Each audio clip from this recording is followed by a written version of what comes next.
चलो बेटाओ, नया चैप्टर चालू करते हैं जिसका नाम क्या है हम लोग का, इंश्योरेंस। ठीक है, तो इस चैप्टर में दो पार्ट हैं।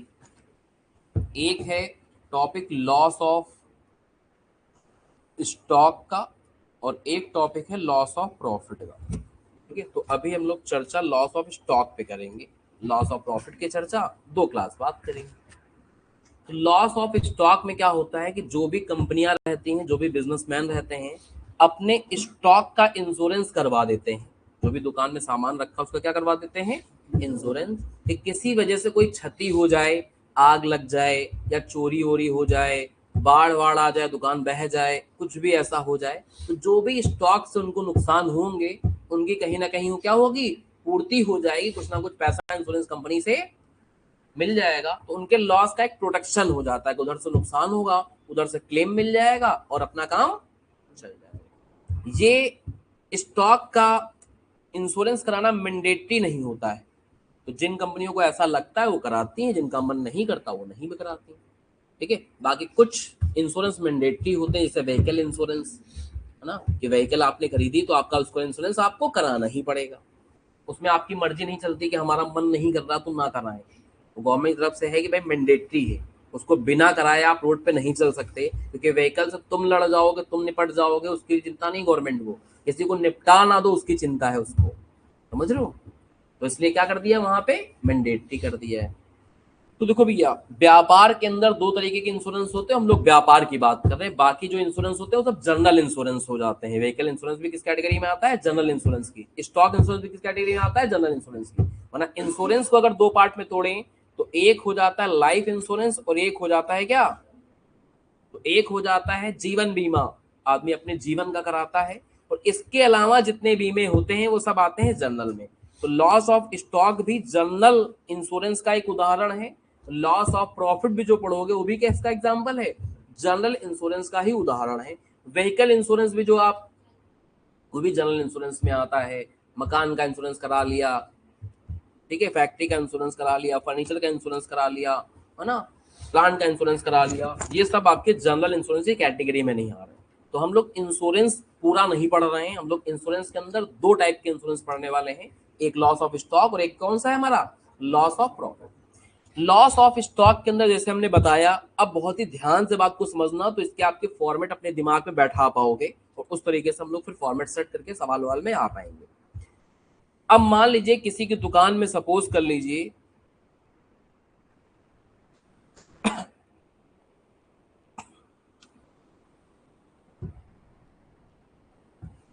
आज की तारीख पकड़ लेते हैं, मान लेते हैं, चलो एक दिन पहले, अभी रात नहीं हुई है,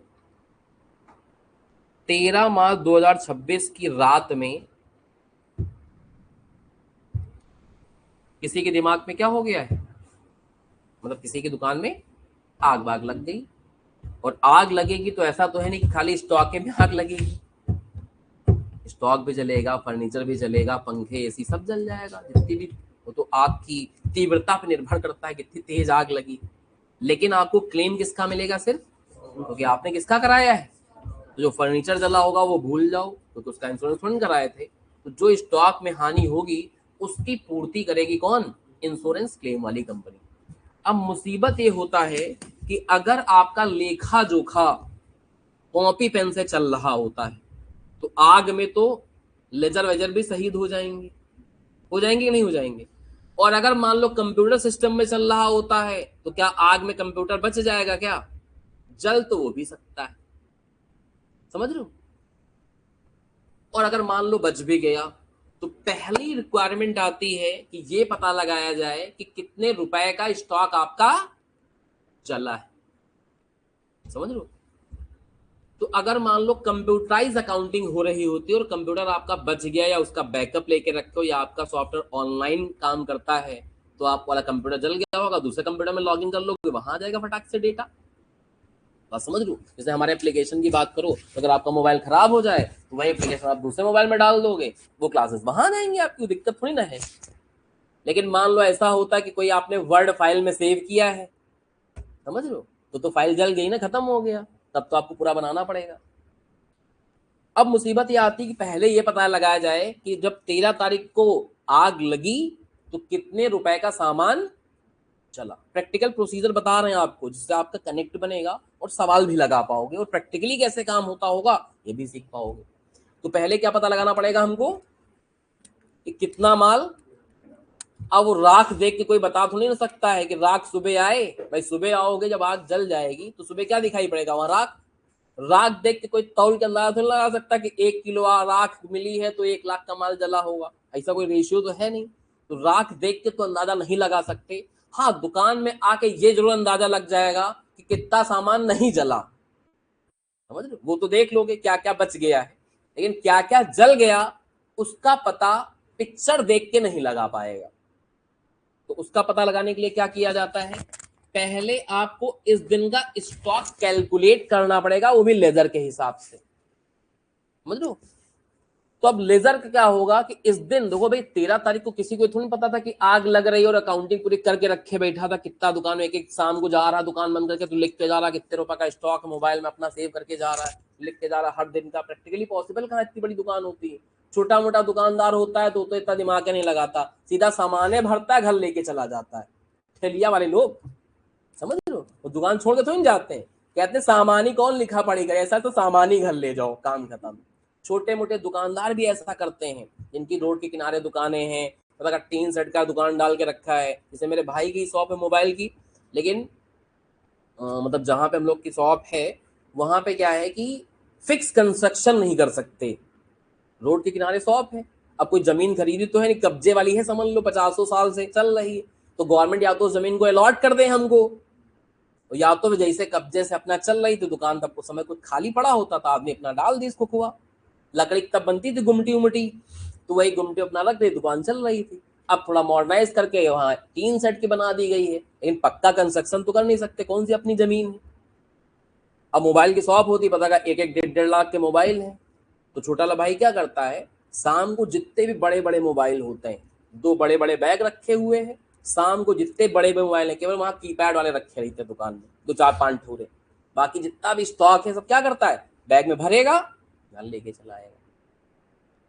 या तो फिर दूसरा तरीका क्या है कि सारे स्टॉक का क्या करा दे आदमी, इंश्योरेंस करा दे। जब बड़ी की दुकानें रहती इतना स्टॉक ले जाना पॉसिबल नहीं होता, और मान लो घर में आग लग जाए, ऐसा भी तो हो सकता है।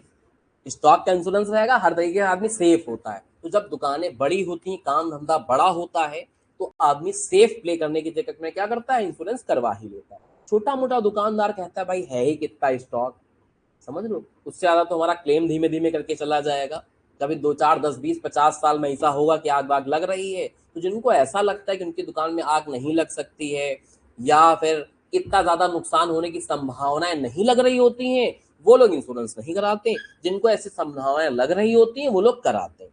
तो एग्जाम में ये नहीं आएगा लिखने को कि कौन इंश्योरेंस कराता है कौन नहीं कराता, सब कराते होंगे, वही सवाल आएगा, उसी का क्लेम तुमको निकालना होगा। तो इस बात पे ज्यादा चर्चा ना की जाए तो ज्यादा अच्छा रहेगा।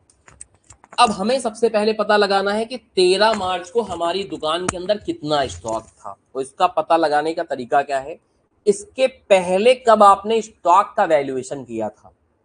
स्टॉक का वैल्यूएशन हर बैलेंस शीट डेट को होता है, क्योंकि जब आप ट्रेडिंग पीएल बैलेंस शीट बना रहे होते हो तो वहां क्लोजिंग स्टॉक की वैल्यू लिखनी होती है। तो उस दिन तो आपने स्टॉक की वैल्यूएशन कर ही रखी होगी। तो हम लोग देखते हैं कि आग लगने से पहले कब लास्ट टाइम बैलेंस शीट बनाई गई, कब लास्ट टाइम बैलेंस शीट बनाई गई। तो बताओ पहले बैलेंस शीट कब बनाई गई होगी, इससे पहले 31 मार्च 25। आंसर सही भी है गलत भी है, ये तो डिपेंड करेगा कि आपकी अकाउंटिंग पीरियड क्या है। आप अगर कैलेंडर ईयर फॉलो कर रहे होगे तो 31 दिसंबर 25 को बनाए होगे। आप अकाउंटिंग ईयर फॉलो मतलब फाइनेंशियल ईयर फॉलो कर रहे होगे तो फिर 31 मार्च 2025 को बनाए होगे। आप क्या फॉलो कर रहे होगे वो तुमको सवाल बताएगा, चिंता की कोई बात नहीं। अभी ये मान ले रहे हैं कि ये कैलेंडर ईयर फॉलो कर रहे थे, तो बैलेंस शीट कब बनाया होगा इसके पहले, 31 दिसंबर 2025।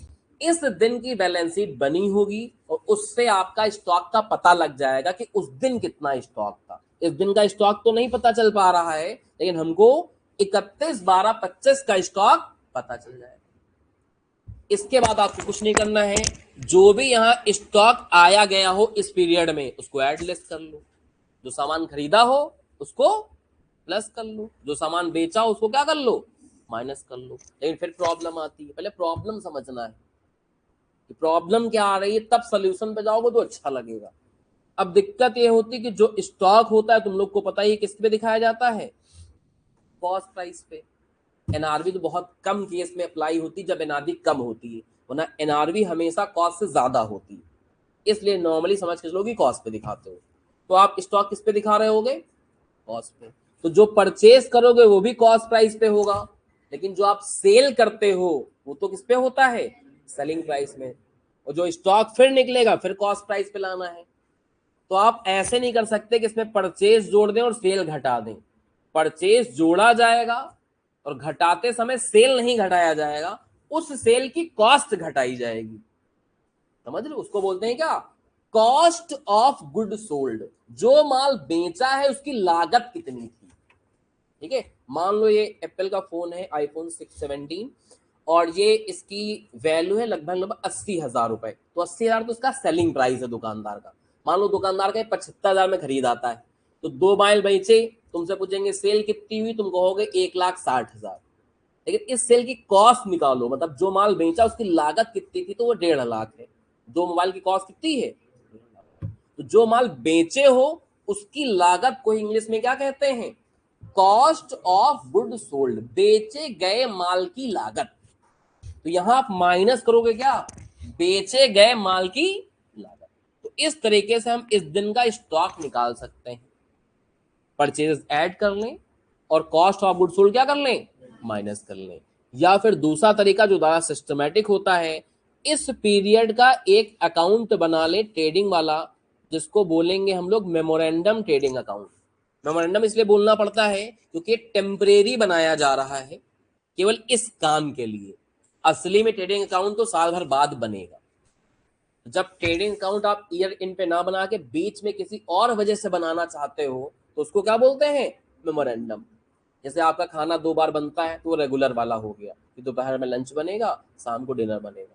लेकिन बीच में 3 बजे कोई मेहमान टपक गया तो उसके लिए इमरजेंसी में बनाए पड़ रहा है, वो मेमोरेंडम वाला खाना है।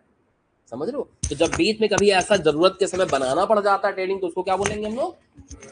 और इस मेमोरेंडम ट्रेडिंग का पीरियड होगा यहां से यहां तक का, मतलब पिछली बैलेंस शीट की डेट से लेके जिस दिन आग लगी है वहां तक का बनाओगे, और इसके पीरियड का सारा डेटा इस ट्रेडिंग में डाला जाएगा जो ट्रेडिंग का होता है। मतलब इस दिन का स्टॉक लिख देंगे ओपनिंग स्टॉक, यहां से यहां के बीच की जितनी परचेजेस होंगी परचेज में लिख देंगे, यहां के बीच में जितनी सेल होगी सेल के बीच में लिख देंगे, और उस सेल में जो प्रॉफिट होगा ग्रॉस प्रॉफिट में डाल देंगे। बैलेंस जो बचेगा वो हो जाएगा इस दिन का स्टॉक। यानी इससे आपको ये पता चला कि इस दिन का स्टॉक निकालने के लिए क्या बनाना पड़ेगा हमको, मेमोरेंडम ट्रेडिंग अकाउंट। सुन भाई बातें बहुत ध्यान से। अब इस ट्रेडिंग अकाउंट का बैलेंसिंग फिगर क्या निकलेगा, 13 मार्च 2026 का, मतलब आग लगने वाली तारीख का क्लोजिंग स्टॉक। तो एक अकाउंट से तुमको भी पता है कि साला एक ही बैलेंसिंग फिगर निकल सकता है, 10 थोड़ी निकल सकते हैं। तो इसका मतलब ओपनिंग स्टॉक तुमको अमाउंट के फॉर्म में लिखना पड़ेगा, परचेजेस अमाउंट के फॉर्म में लिखने पड़ेंगे, सेल भी लिखनी पड़ेगी, खर्चे भी जो होते हैं लिखने पड़ेंगे, ग्रॉस प्रॉफिट भी लिखना पड़ेगा, बैलेंस निकल के आएगा इस दिन का स्टॉक। तो ग्रॉस प्रॉफिट लिखने के लिए ग्रॉस प्रॉफिट का रेशियो भी तो होना चाहिए।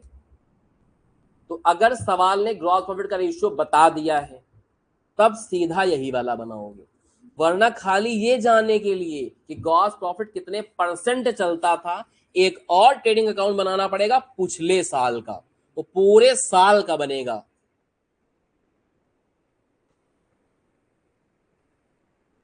तो एक बनाएंगे ट्रेडिंग अकाउंट जो कि लास्ट ईयर का होगा, पूरे एक साल का। 31 दिसंबर को एंड हो रहा, तो शुरुआत कहां से करोगे।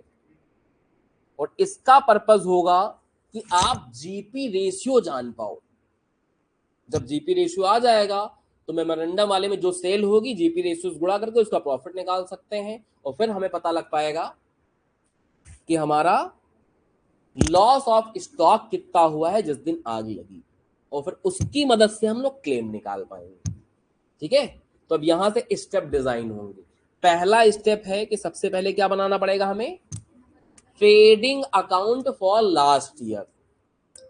किस लिए बना रहे हैं, ग्रॉस प्रॉफिट रेशियो जानने के लिए। तो जब ये वाला अकाउंट बनाएंगे तो इस तारीख का ओपनिंग स्टॉक सवाल बताएगा, इस तारीख का क्लोजिंग स्टॉक सवाल बताएगा, इसके बीचेस की परचेजेस सवाल बताएगा, इसके परचेज की सेल बताएगा, बैलेंसिंग फिगर क्या निकलेगा, ग्रॉस प्रॉफिट, और उससे अपन लोग रेशियो निकाल लेंगे। उस रेशियो का यहां इस्तेमाल करके क्या निकाल लेंगे हम लोग, closing stock on the date of fire, आग लगने वाली तारीख का क्लोजिंग। यहां तक की रामायण समझ में आ गई होगी। अब समझो, ऐसा भी नहीं होता कि जितना सामान जले, मतलब जितने का तुम्हारा नुकसान हो उतने का ही क्लेम मिल जाए। ठीक है, अब कहोगे ये सब क्या हो रहा है सर, इंश्योरेंस तो आदमी इसीलिए कराता है पूरा क्लेम मिल जाए, लेकिन हमेशा ऐसा होता नहीं। क्यों नहीं होता उसका रीजन समझो। पहले यहां लिख देते हैं, ये क्यों बना रहे हैं हम लोग, to know gross profit ratio, यानी इससे पता चला कि अगर सवाल में ग्रॉस प्रॉफिट रेशियो बता देगा तो इसको बनाने की नीड नहीं है। तो सवाल कहां शुरू करेंगे हम लोग, और अगर ये नहीं दे रखा है तो पहले ये बनाओ। और मोमेंटम ट्रेडिंग से क्या पता लगाते हैं हम लोग, टू नो क्लोजिंग स्टॉक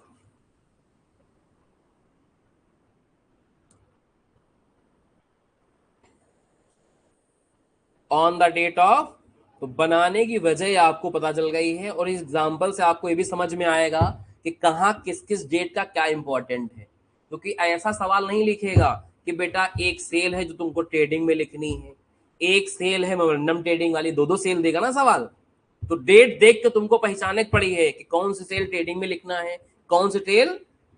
तो डेट का बहुत ही दिमाग लगा के समझना पड़ेगा, वरना बच्चा यही कंफ्यूज है साला एग्जाम देने वाला कि कौन सी सेल ट्रेडिंग में लिखी और कौन सी, गड़बड़ा देता है हिसाब किताब। अब इतने बेवकूफ तुम नहीं हो, इसलिए बताया जा रहा गहराई से। और ये क्या थी आपकी लास्ट बैलेंस शीट डेट, जिसने आपका वैल्यूएशन करवाया था पिछले क्लोजिंग स्टॉक वाला। तो अभी ये चित्र बनवा देंगे, बना लेना एग्जाम्पल में, समझ में आएगा। अब बहुत ही ध्यान से बात को समझना। अब जो दूसरी बात हमने बताई कि जितने रुपए का स्टॉक का, पहली बात तो इससे पता चला कितना स्टॉक था जब आग लगी, मतलब इससे पता था आग लगने से ठीक 1 सेकंड पहले कितना स्टॉक था। समझ लो, तब सारा काम हो चुका था, बस आगे नहीं लगी थी। आग लगने से ठीक पूर्व का स्टॉक पता चल जाएगा। फिर सुबह आके जब काउंट करोगे तो ये पता चलेगा कितना स्टॉक आपका बच गया है। तो इससे पता चल जाएगा कितने का नुकसान हुआ। मान लो ये स्टॉक आ जाए, सपोज कर लो 1 लाख का, और सुबह आए देखे 20,000 का स्टॉक बचा हुआ है, उसका क्या पता चला, 80,000 का माल जला। जो माल जल जाता उसको बोलते हैं लॉस ऑफ स्टॉक। तो क्या हुआ हमारा, और जितना आपका लॉस ऑफ स्टॉक होगा उसी के हिसाब से क्लेम मिलेगा, उसी के हिसाब से क्या होगा, क्लेम मिलेगा। अब देखना बहुत ध्यान से, अगर मान लीजिए हमारा 1 लाख का आया closing stock on the date of, आग लगने वाली तारीख का क्लोजिंग स्टॉक, और इसमें से 20,000 का माल बच गया, तो जो माल बच जाता है उसको बोलते हैं सैल्वेज वैल्यू। क्या बोलते हैं, सैल्वेज वैल्यू, मतलब बचा हुआ माल। और जो माल जल गया उसको बोलते हैं क्या, कि इतने रुपए स्टॉक का हमारा लॉस हो गया है। तो आपका नुकसान कितने का हुआ है, 80,000 का। तो क्लेम कितना मिलना चाहिए, 80,000। लेकिन अगर तुमने ज्यादा चालाकी करी तो क्लेम 80 से कम मिलेगा। कुछ बिजनेसमैन भी होते हैं, कहते हैं व्यापारी हैं, दिमाग लगा देते हैं। तो इंश्योरेंस कंपनी बेवकूफ थोड़ी ना है कि दिमाग तुम्हारे पास है, समझ लो। जैसे अभी दिमाग लगाने वाली बात है, तो अभी करीबन जब तुम लोग का बैच चालू हुआ था, ठीक है, कब बैच चालू हुआ था, 1 तारीख से। तो 3 तारीख को एक बच्चे ने हमको फोन किया, लखनऊ का ही बच्चा है, बच्चा क्या बच्ची है। तो उस बच्चे ने फोन किया कि सर आपने ऑनलाइन क्लास भी निकाल ली है, और ऑनलाइन क्लास तो आपकी बहुत सस्ती है, तो ऐसा करते हैं कि हम 5,000 रुपए में आपकी ऑनलाइन क्लास ले लेते हैं। और हमारे लिए ये कर दीजिए कि हमें जब भी डाउट हो तो हम कोचिंग आ जाएं और अपने डाउट पूछ लें, तो न कर देंगे भाई, इसमें क्या है। तो कहीं सब तो बढ़िया हो जाएगा सर, 5,000 में काम खत्म हो जाएगा। हमने कहा सुनो तो अभी पूरी बात ही कहाँ खत्म होगी। डाउट के अलग से पैसे लेंगे 500 रुपए पर घंटा। अब वो दिमाग क्या लगा रही थी कि 5,000 में पढ़ ले घर बैठे, जो मुसीबत होगी उसके लिए जैसे क्लास वाले बच्चे अपना पूछ लेते हैं, दोबारा पूछ लेते हैं, कोई डाउट है अपना क्लियर कर लिया, टेस्ट दे दिया, सारी फैसिलिटी चाह रहे हैं ऑफलाइन वाली। और कहने क्या है कि 5,000 में काम हो जाए। तो हमने कहा मतलब आदमी यही दिमागी है, हम तो वहां सीएमए वो बैठे हुए हैं। सेम काम यहाँ होता है, एग्जाम्पल से कनेक्ट बनना ना, रिलेट कर पाओगे इसलिए बताया जाता है बेटा, एग्जाम्पल की अपनी वैल्यू होती है। तो मन में सोचे भैया यही एक दिमागी है और यहाँ तो आदमी बेवकूफ बैठा हुआ है। वो सब बच्चे जो 30,000 यहाँ पहुंचा के दे रहे हैं वो एकदम मतलब हमसे ज्यादा तुम लोग बेवकूफ बन जाते। आप क्या सोचता है हम बेवकूफ है, साला 30,000 दे रहे हैं, 35,000 दे रहे हैं, वो आदमी 5,000 मजा लूटे पड़ा है घर बैठ के, वो भी समझ लो बेवकूफ बन जाता आदमी। तुमने कहा इतना दिमाग ना लगाओ बेटा, इतना दिमाग नहीं लगाया जाता। फिर हमने यही बताया, हमने कहा बेटा जो चीज कम होती है आदमी के पास वो चीज लगानी नहीं चाहिए। हमने कहा दिमाग है नहीं तुम्हारे पास और वही तुम लगा रही हो, तो इसे वो चीज नहीं लगानी चाहिए। और हमने कहा हमसे तो बिल्कुल मत लगाना। तो कहे सर अब अगली बार आएंगे, अब तो बहुत लेट हो गया है, अब अगली बार आके पढ़ेंगे। तुमने कहा पढ़ लेना, नहीं घर से पढ़ना चाहो पढ़ो, लेकिन वही सब फैसिलिटी आपको भी मिल पाएंगी जो हम जयपुर वाले बच्चे को दे पा रहे हैं, जो दिल्ली वाले बच्चे को दे पा रहे हैं। हमने कहा जो क्लासरूम के बच्चे हैं उनको ही हम सामने से सर्व कर दें, यही बहुत बड़ी बात है। सारे ऑनलाइन वाले बच्चों कहेंगे भी डाउट पूछने तुम बेटा लखनऊ आ जाना, तो मतलब यही भीड़ लगी पड़ी है, दिन भर का समय उसी में चला गया, तो जो हमारे ऑफलाइन वाले बच्चे इनका ध्यान कब रख पाएंगे। तुमने कहा बेटा पॉसिबल नहीं है सब जो तुम चाह रही हो, बाकी अपना देख लो। तो कहीं सर अगली बार आके पढ़ेंगे, अब तो बड़ा लेट हो गया। हमने कहा ठीक अगली बार पढ़ लेना भाई, का बतावा जाए। चलो वापस आ जाते हैं। तो कुछ व्यापारी लोग एक्स्ट्रा दिमाग लगा देते हैं, जैसे उस बच्चे ने लगाया था वैसे कुछ व्यापारी लगाते। कैसे लगाते हैं समझो। तो कुछ जो इंश्योरेंस प्रीमियम होता है, इंश्योरेंस लेने के लिए आपको क्या पे करना पड़ता है, प्रीमियम हर साल, ठीक है। मतलब प्रीमियम सालाना ही चलता है, कुछ लोग उसको भी तोड़ के छमाही बनवा लेते हैं, महीने महीने बनवा लेते हैं, वो अलग बात है। छमाही बनवाओगे तो नहीं होगा, 10,000 का प्रीमियम होगा, 5-5 2 बार दे दो। कंपनी ऐसे कहती है 10,000 का प्रीमियम है, अगर 6-6 महीने में करवाओगे तो 52-52 पड़ी है, समझ लो, मतलब थोड़ा इंटरेस्ट भी जोड़ लेती है। तो कहेगा अगर 3-3 महीने वाला बनवाओगे तो 3-3 हजार महीने 3-3 महीने का पड़ेगा, फिर 12,000 का पड़ेगा। कैसे भैया हम बहुत गरीबी महीने महीने देंगे, कैसे महीने 1,500 का पड़ेगा, मतलब होगा साल ही भर का, लेकिन हर महीने वो 1,500 पे कर रहा होगा। तो जब उसको इंस्टॉलमेंट बनाती है तो कंपनियां ब्याज जोड़ के बनाती है, कहते हैं हम तो प्राइस इकट्ठा तुमको बता रहे हैं, तो तुम तोड़वाए ले रहे हो तो ब्याज जुड़वा लो। तो वो सब यहाँ कॉन्सेप्ट एग्जाम में मतलब इसमें नहीं आएगा चैप्टर में, प्रैक्टिकल लाइफ में होता है, तो वो सब भी बता दिया। प्रैक्टिकल लाइफ के बारे में भी सीखना बेटा बहुत जरूरी है, वरना फिर मतभेद आते हैं, यार हमने किताबों में तो कुछ और पढ़ा और यहाँ कुछ और चल रहा है, तो रियलिटी भी समझ के चलनी होती। तो कुछ व्यापारी लोग एक्स्ट्रा दिमाग लगा देते हैं, दिमाग क्या लगा रहे हैं बता रहे हैं, ठीक है। जैसे हमारे एक मित्र थे तो दिमाग लगा दें, अब उनके दिमाग में जानते हो क्या होता है, उनके यहाँ दुकान में सामान कितना रखा रहता था, 10 लाख रुपए का, ठीक है। कितने सामान रखा रहता था, 10 लाख का। तो मतलब दिमाग लगा लें, उसके बाद हमसे पूछ रहे हैं। अब हमने कहा जब दिमाग तुम लगा ही लियो तो क्या पूछ रहे हो, तो 10 लाख का इंश्योरेंस था, 10 लाख का मतलब सामान रखा रहता था ऑन एन एवरेज उनकी दुकान में, तो उनको इंश्योरेंस कितने कराना चाहिए था, लेकिन जानते हो कितने कराई, 2 लाख का, ठीक है। और जब करा चुके 2 लाख का इंश्योरेंस, तब हमको बता रहे हैं कि अमित भाई ऐसा है, देखो हमने दिमाग लगाया आज, समझ लो हमने क्या दिमाग लगा दिया भाई, हमको ही बताओ। तो कहीं देखो 10 लाख का सामान रखा रहता था और इंश्योरेंस कंपनी को हमने केवल 2 लाख का बताया, और इससे क्या हुआ, हमारा प्रीमियम कमा हुआ। तो ऐप चलती है आजकल, तो कहीं 10 लाख का डली हो तो प्रीमियम आई है 24,000 रुपया, और कहीं कहीं धीमे से उसको ऐसे कर दिया हमने, एरो एरो बन के आते हैं ना ऐप में, कर देखा हो तुमको ऐसे आता है, ऐसे चलाओ उसको, तो यहाँ जा रहा था 10 लाख में, तो 10 लाख में प्रीमियम दिखा रहा था 24,000, उसको ऐसे लिया है धीमे से यहाँ 2 लाख पे, तब दिखाई प्रीमियम, जानते हो कितना? प्रीमियम 6,000 रुपया, और भर के अपना खटाक से कर ले, और फिर हमको फोन करके बता रहे हैं कि भाई देखो कितना तगड़ा दिमाग लगा दिया हमने। हमने कहा लुल बन गए हो कहीं कहीं से। हमने कहा अब बता रहे हैं। हमने भगवान ना करे ऐसा हो, लेकिन अगर ऐसा हुआ तो कितना कांड होगा तुम्हारे साथ, तुम समझ भी नहीं पाए हो। कहीं क्या अमित भाई क्या होगा? हमने कहा रुको बता रहे हैं। हमने कहा अगर गलती से किसी दिन तुम्हारे दुकान में आग लग गई और 10 लाख का सामान भी उस दिन भी था मान लो, और जल गया, तो तुमको क्लेम कितना मिलेगा? कहे नमित भाई फिर बेवकूफी वाली बात कर रहे हो तुम। अब हमने कहा आप सामने से बेवकूफ कर, हमने कहा अच्छा प्रूफ करो भाई, कैसे बेवकूफ बता रहे हो तुम?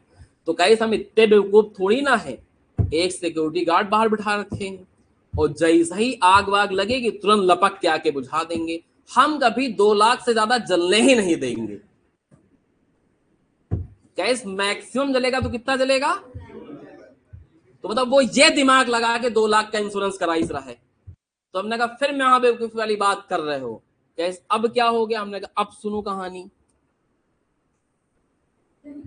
हमने कहा कंपनी ऐसे कहेगी, नहीं फिर आग लगी, तफरी देखना, और माल कितना जला? 2 ही लाख का। तो ये कहें हमारा कोई नुकसान नहीं हुआ, 2 लाख अभी कंपनी भेज देगी। हमने कहा 2 लाख कद्दू नहीं भेजेगी, सिर्फ 40,000 भेजेगी। कहें अमित भाई ऐसा ना करो यार। अब हमने कहा ऐसा ही होता भैया, यही रियलिटी है। हमने कंपनी क्या कहेगी वो सुनो। कहेगी तुम्हारे यहाँ सामान तो 10 लाख का रखा था, लेकिन उसमें से 2 लाख वाला सामान इंश्योर्ड था, और 8 लाख जो सामान था वो क्या था? अनइंश्योर्ड। तो कह रहा हम कंपनी को बताइए नहीं करेंगे कि हमारा अनइंश्योर्ड वाला जला है। हम क्या कहेंगे? तो हमने कहा तुम्हारी बात क्यों सुनी जाएगी, क्लेम कंपनी को देना है। कंपनी हमने कहा ये कहेगी कि जो 2 लाख का माल जला वो कौन सा है? आउट ऑफ अनइंश्योर्ड वाला है, कुछ नहीं देंगे। और तुम क्या कहोगे कि हमारा इंश्योर्ड वाला था, लाओ 2 लाख दे दो। फिर दोनों को जाना पड़ेगा कचहरी में, और फिर वहां पे न्यूट्रल आदमी बैठेगा जो मेरी तरह सोचेगा। तो हमने कैसे सोचेगा?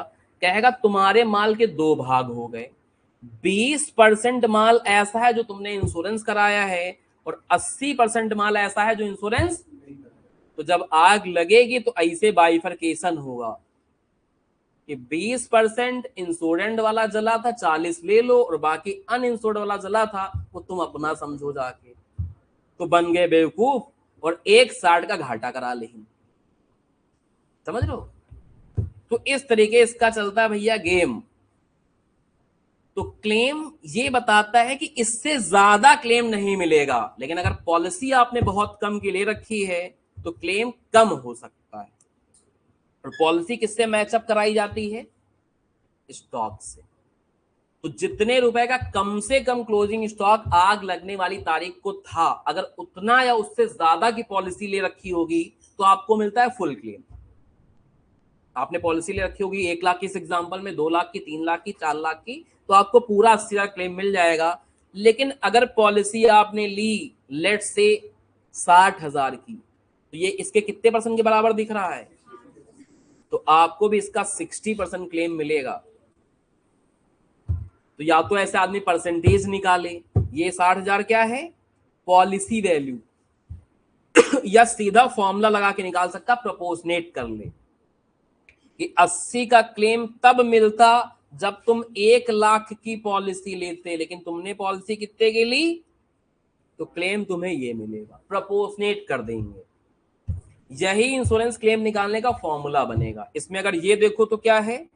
Loss of stock. ये क्या है?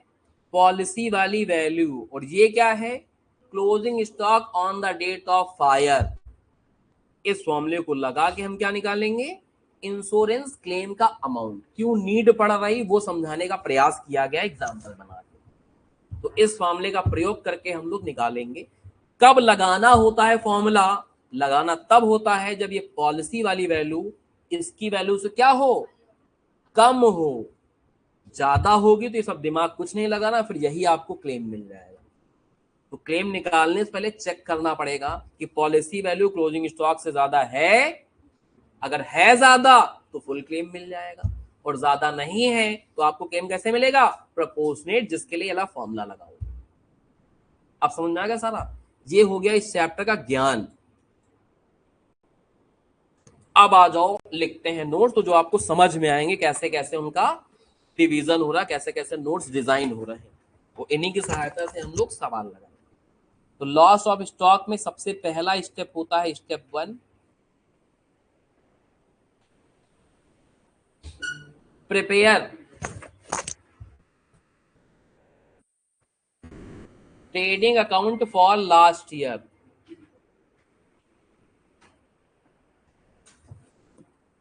प्रिपेयर करेंगे क्या हम लोग, trading account for last year and compute, जब ये बन जाए तो उससे क्या कंप्यूट कर लेना है, ग्रॉस प्रॉफिट रेशियो। अब ये स्टेप तभी लगाया जाता है जब सवाल में जीपी रेशियो, नहीं तो अगले स्टेप से शुरू करेंगे हम लोग।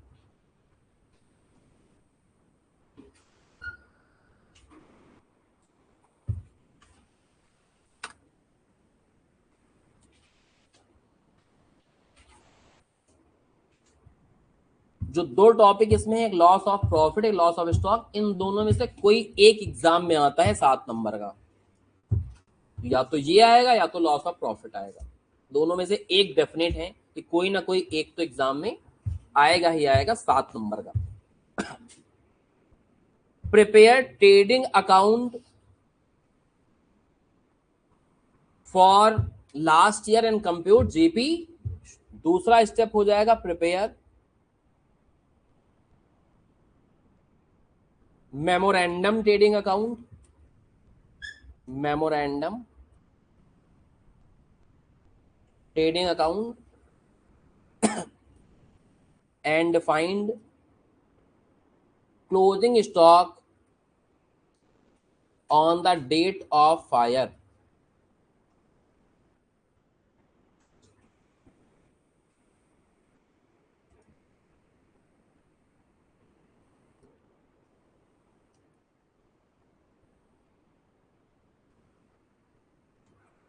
अगला स्टेप हो जाता है कंप्यूट करेंगे हम लोग लॉस ऑफ स्टॉक को,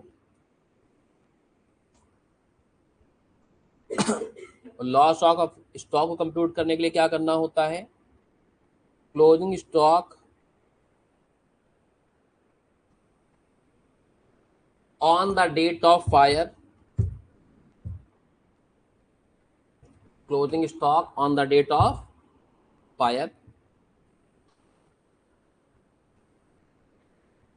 माइनस करेंगे क्या इसमें से, सैल्वेज वैल्यू,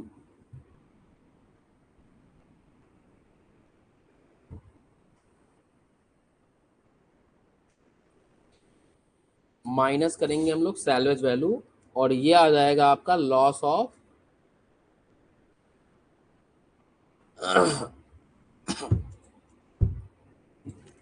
फिर आखिरी स्टेप, स्टेप नंबर 4,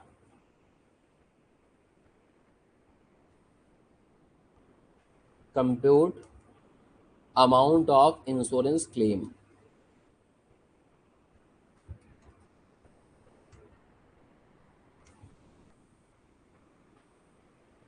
इसके अंदर दो केस बनेंगे, अगर आपकी पॉलिसी वैल्यू छोटी है, किससे, किससे कंपेयर करते हैं, closing stock on the date of fire से।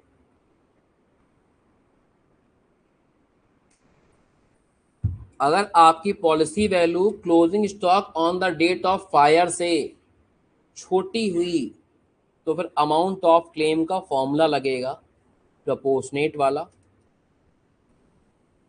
जिसका फॉर्मूला होता है loss of stock into policy value divide by closing stock on the date of fire, closing stock on the date of fire.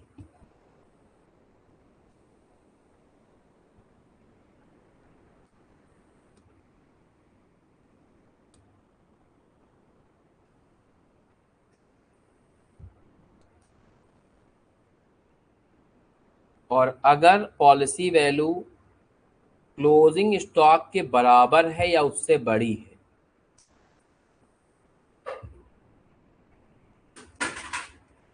तो आपको full claim मिल जाएगा। और full claim का मतलब हो गया कि जो भी आपका लॉस ऑफ स्टॉक है उतने का ही क्लेम मिल जाएगा। ये मल्टीप्लाई डिवाइड नहीं करोगे, जितने का आपका लॉस हुआ है उतने का क्लेम मिल जाएगा, बात खत्म हो जाएगी।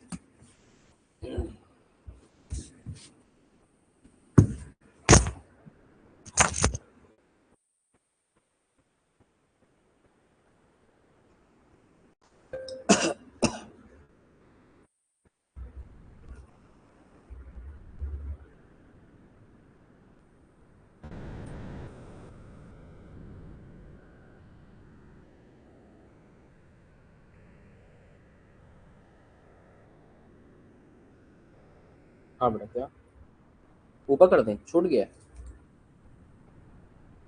और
हाँ बेटा, हो गया, हटा दें।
हाँ बेटा, हटा दिया जाए। सुनो, ये आपने जहाँ बनाया है वहीं पे, वैसे इसकी बनाने की अब कोई नीड है नहीं। इसको बनाने का मतलब यही था कि डेट का कुछ गड़बड़ ना करो आप लोग, ठीक है। बाकी तुम्हें ये बड़ा अच्छा लगे, सुंदर लगे, फोटो शेयर कर देंगे टेलीग्राम पे, बनाने का मन करे घर पे बना लेना।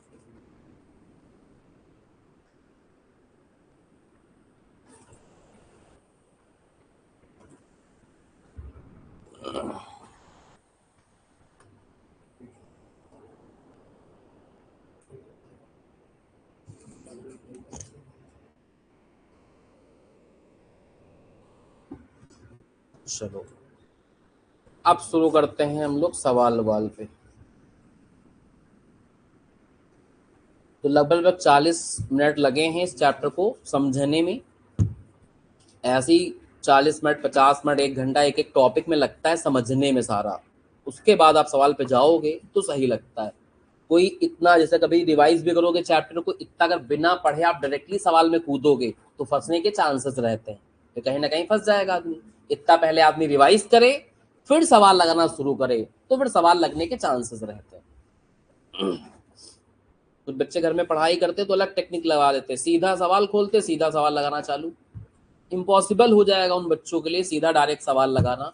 अगर आपको दिमाग में है ही नहीं कैसे इंश्योरेंस क्लेम काम करता है, क्या स्टेप होते हैं, कैसे होते हैं, नहीं वीडियो देखे, कम से कम यही दोबारा एक बार पहले आके पढ़ ले सारा। जैसे नोट्स बनवाए जा रहे हैं तो पहले आदमी इसकी रीडिंग लगा लेगा, फिर बातें ज्यादा आ जाती हैं, फिर कोई सवाल ट्राई करेगा तो लगने के चांसेस रहते हैं। तो आओ बेटा इधर देखते हैं,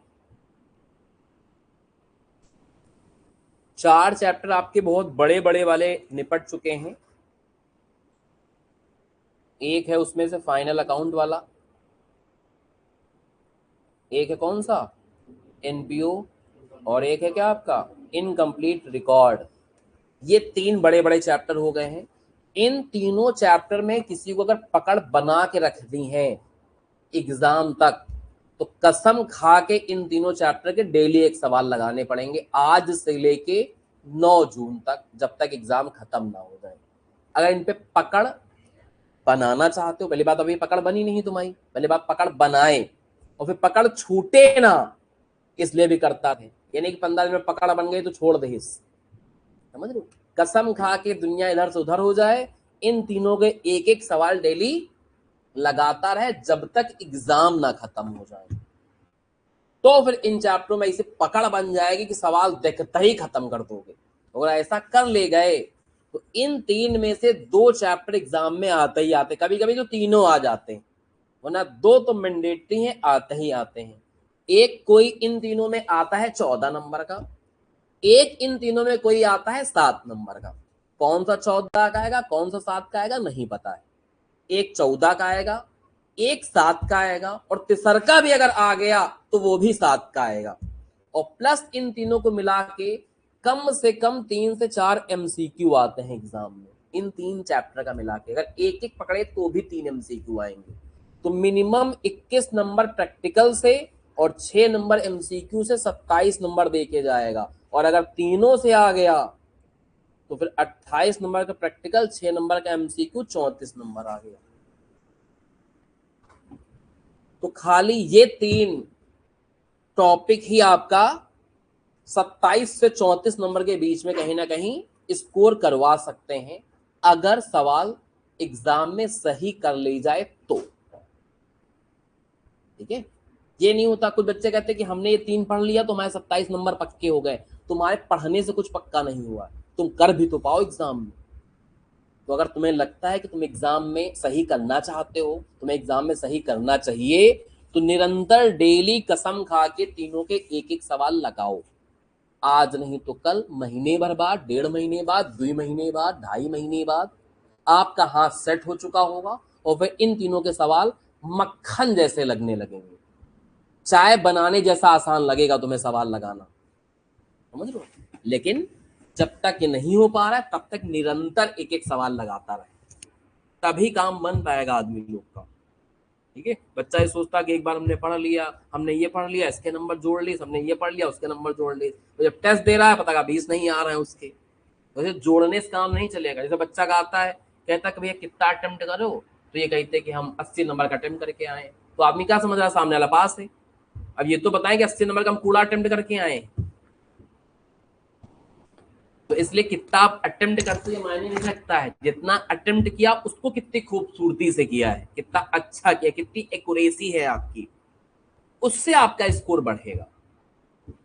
ठीक है, तो सबकी अपनी अपनी प्लानिंग होती है, लेकिन इन चैप्टरों में जो बड़े बड़े चैप्टर होते हैं, इनमें इस तरीके की प्लानिंग करोगे तो फिटर आपको रिजल्ट मिलेगा। जितने भी खतरनाक चैप्टर होते हैं, बड़े बड़े चैप्टर होते हैं, उनमें ऐसे ही डील करना पड़ेगा आपको, और करना तो यही काम तुम्हें इंश्योरेंस में पड़ेगा। अभी तो इंश्योरेंस की शुरुआत हुई, अब पहले सवाल से तुमने इंश्योरेंस को जज कर लिया तो पता ही चल जाएगा थोड़े दिन बाद, अभी 1-2 दिन बाद।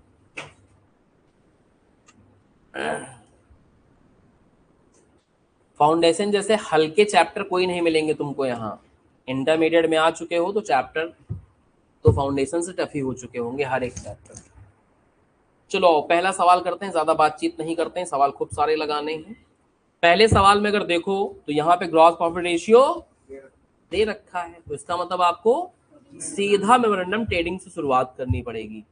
कब फैक्ट्री में आग लग रही है, 15 अक्टूबर को, और डेटा वेटा देख के अंदाजा लगा सकते हो कि ये books of account club close करते होंगे, 31 मार्च को क्लोज किए होंगे पिछले साल, तो 1 अप्रैल 16 से लेके हम 15 अक्टूबर 16 तक का क्या करेंगे, मेमोरेंडम ट्रेडिंग अकाउंट बनाएंगे।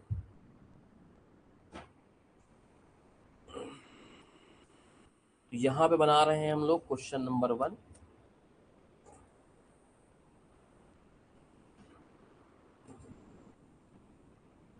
और इसका मेमोरेंडम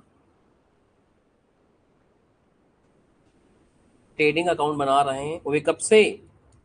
1 अप्रैल 16 से 15 अक्टूबर 2016 तक का। ठीक है, तो इसी के बीच के ट्रांजैक्शन लिखने हैं, ना इसके पहले का कुछ लिखना है ना इसके बाद का कुछ लिखना है।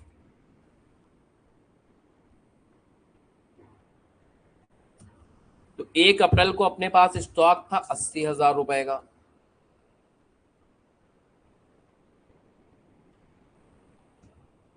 इस बीच में परचेजेस करी हम लोगों ने कितने की? 2 लाख रुपए की।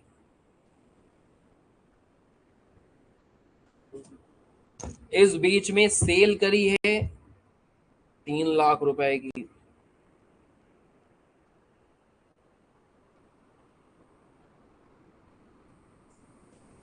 यहां पे निकलेगा 15 अक्टूबर का क्लोजिंग स्टॉक बैलेंसिंग फिगर करके। तो क्लोजिंग स्टॉक होता है किस दिन का? On the date of fire का। ये बार बार नहीं लिखेंगे हर सवाल में, अभी समझाने के लिए लिख रहे हैं। इसके बाद एक और खर्चा, मैन्युफैक्चरिंग एक्सपेंसेस। जितने भी सामान बनाने वाले खर्चे होते हैं वो सब ट्रेडिंग में ही आते हैं। और वो खर्चे कितने हैं आपके बेटा? 10,000 रुपए के।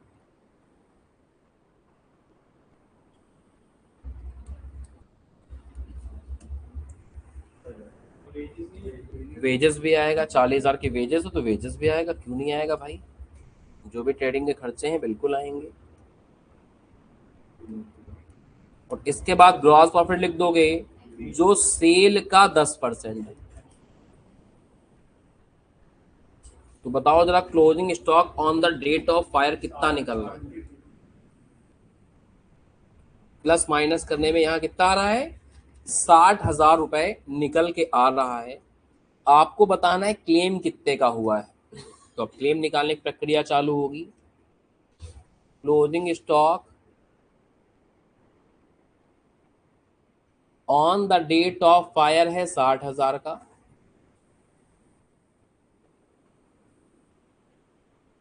माइनस सैलवेज वैल्यू 10,000 की। सैलवेज वैल्यू दे रखा है यहाँ पे, स्टॉक सैलवेज 10,000 का। इस सवाल में देखो तो पॉलिसी वैल्यू कितनी है वो बताना जरा।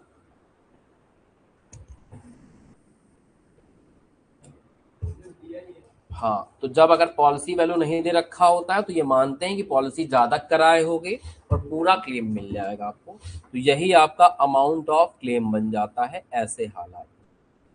ये एजम्पशन लेते हुए कि पॉलिसी वैल्यू की जरूरत नहीं पड़ रही है तभी वो नहीं दे रहा है। और नहीं जरूरत किसमें पड़ती है? जब ज्यादा होता है। ठीक है, तो या ना देने के मतलब ही है कि इसका मतलब ज्यादा वैल्यू थी इसलिए तुमको नहीं बता रहा है। तो जो लॉस ऑफ स्टॉक है वही क्या हो जाएगा? अमाउंट ऑफ क्लेम बन जाएगा। तो आई थिंक समझ गए होगे पहला सवाल। दूसरा सवाल देखो, दूसरा सवाल।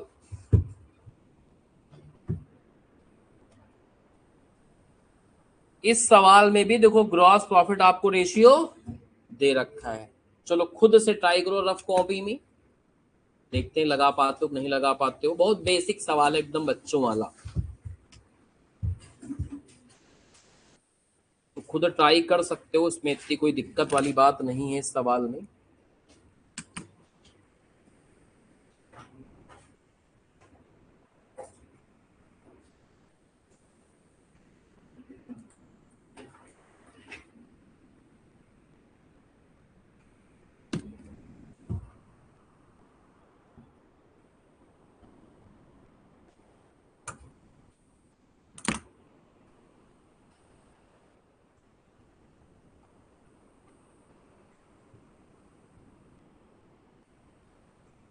बाकी इधर भी सवाल दिख रहा है, बाकी बुक तो आपके पास है ही है।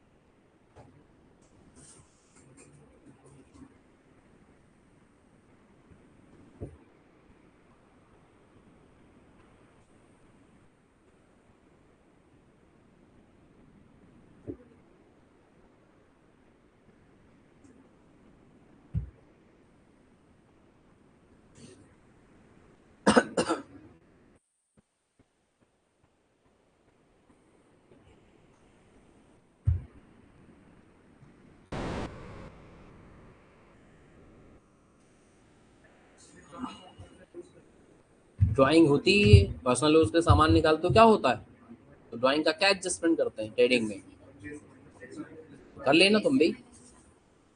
जो ट्रेडिंग के एडजस्टमेंट होते हैं वो सब तो जैसे होते हैं वैसे ही होंगे।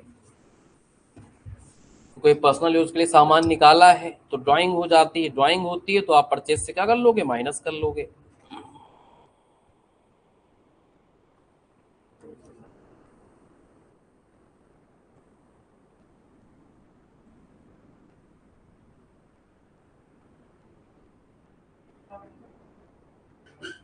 दे रखा होगा देखो बेटा।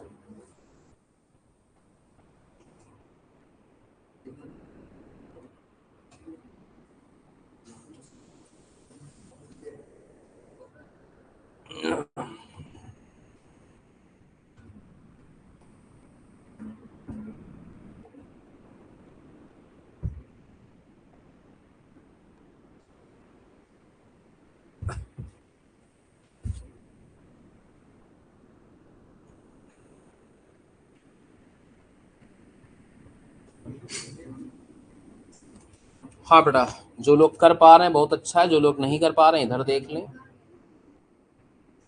सबका आ पा रहा है बेटा। भाई ओपनिंग स्टॉक 50,000 इधर लिख दोगे, परचेजेस 3 लाख के लिख दोगे, लेकिन 3 लाख पे 800 मतलब 3 लाख अंदर लिख के 800 घटाने के बाद बाहर लिखोगे ना, 2,99,200 रुपए। सेल इधर लिख दोगे 4 लाख की, सेल रिटर्न भी है तो सेल रिटर्न भी माइनस करके लिख देना, 396 लिख दोगे। पर 396 का 40% आपका क्या हो जाएगा, 158, 400। तो यहाँ पे आ जाएगा आपका closing stock 1,11,600, salvage value minus कर दोगे तो आंसर आ जाएगा 1 लाख। तो बहुत ही हल्का सवाल था, एकदम बेसिक वाला, जैसा भी लगाए थे वैसा ही है। बस एक चीज क्या दे दी है कि ड्राइंग दे दी जो परचेज से घटा के लिखी जाती है, और एक सेल रिटर्न दिख लिया जो सेल से घटा के लिखी जाती है। बाकी एकदम एज इट इज लगेगा, कुछ भी इसके अंदर नयापन नहीं। तो आई थिंक सब लोग लगा पा रहे होंगे, किसी का ना लग पा रहा हो बताना, अभी लगवा देते हैं, वरना फिर हम लोग आगे चलें। कर पा रहे हो ना बेटा सब लोग, आयन हो गया बेटा। तो अगले सवाल पे आए हम। चलो तीसरा सवाल देखते हैं कि तीसरा सवाल भाई क्या कहता है। 15 सितंबर 2016 को आग लगी है और सैलवेज जो स्टॉक बच गया वो 4500 का है, ठीक है। 1 जुलाई को हमारे पास स्टॉक था कितने का, 36,750 का, ठीक है। तो ये हमारे लिए ओपनिंग हो गया, भले वो 1 जुलाई का लिख रहा है उससे हमें क्या मतलब भाई, ये ओपनिंग हुआ 1 जुलाई। एक स्टॉक तो बता दे, उसके बाद क्या आपको सेल परचेज बताएगा। फिर आग लगने वाली तारीख तक का परचेज ये है, सेल ये है, और प्रॉफिट मार्जिन 36% है, अमाउंट ऑफ क्लेम निकालना है, तो फटाफट निकाल देते हैं, काम खत्म हो जाएगा। बन जाएगा हम लोग का यहाँ पे memorandum trading account, memorandum trading account. Opening stock हो गया हमारा 36,750 का,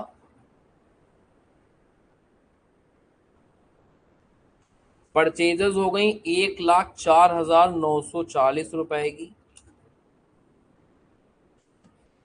सेल्स हो गई 1,56,500 की। फिर यहां निकाल लोगे ग्रॉस वाला प्रॉफिट, 1,56,500 का कितने परसेंट, 36%, कितना हुआ 56,340। तो यहाँ बताओ क्लोजिंग स्टॉक कितना आएगा, 41, 41,530 रुपए का क्लोजिंग स्टॉक आया है फायर वाला,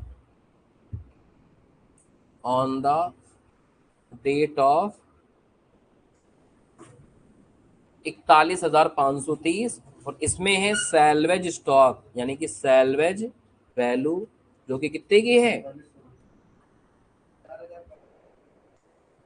माइनस कर दो क्लेम आ जाएगा। तो 37,030 का अपना क्लोजिंग स्टॉक यहां से निकल जाएगा। ये भी बहुत आसान सवाल है, इसमें भी कुछ टफ वाली बात ही नहीं, ठीक है। चलो अगला सवाल देखते हैं। 15,000 का सामान जलने से बच गया है, परचेज सेल दे रखी है, ओपनिंग स्टॉक अगर देखें तो 40,000 का है, question number 4, memorandum trading account.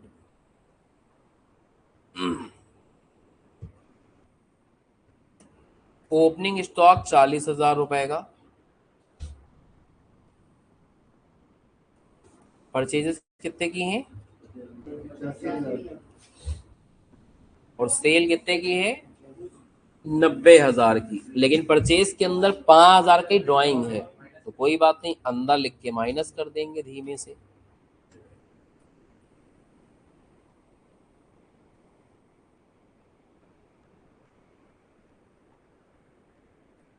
ये आ जाएगा आपका 80,000 रुपए। इसके बाद आप निकाल सकते हो ग्रॉस प्रॉफिट। 90,000 का 33/3, 33/3 मतलब 1/3 होता है, 23,000। और यहाँ आ जाएगा closing stock.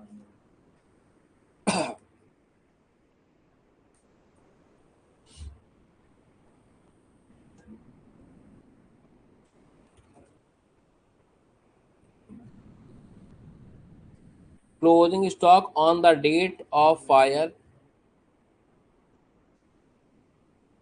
Minus salvage value, salvage value है 15,000 रुपए की। ये आ जाएगा आपका 45,000 जो होगा लॉस ऑफ स्टॉक। ये पहला सवाल आया है जहां पे आपको पॉलिसी वैल्यू मिल रही है। पॉलिसी वैल्यू का कंपैरिजन करोगे क्लोजिंग स्टॉक से और पता लगेगा पॉलिसी वैल्यू छोटी है, और छोटी है तो फिर अमाउंट ऑफ क्लेम का फॉर्मूला लगेगा। फॉर्मूला होता है loss of stock into policy value divide by closing stock on the date of fire, ऐसे याद रखना पड़ेगा आपको।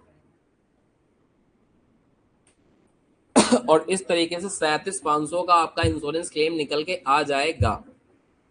ठीक है, यहाँ तक कोई समस्या? बहुत ही बेसिक बेसिक सवाल है। चलो अगले सवाल पे आते हैं। क्वेश्चन नंबर 5 पढ़ते हैं। इस सवाल में देखोगे तो पूरा सवाल पढ़ लोगे, कहीं आपको ग्रॉस प्रॉफिट का रेशियो नहीं नजर आ रहा है, ओके नजर तो आ रहा है लेकिन वो आंसर है बेटा, क्वेश्चन थोड़ी ना है, समझ लो। तो क्वेश्चन में कहीं जीपी रेशियो नहीं दे रखा है, इसका मतलब क्या, पहले हम लोग को ट्रेडिंग अकाउंट बनाना पड़ेगा और फिर हम लोग चलेंगे मेमोरेंडम ट्रेडिंग की तरफ में।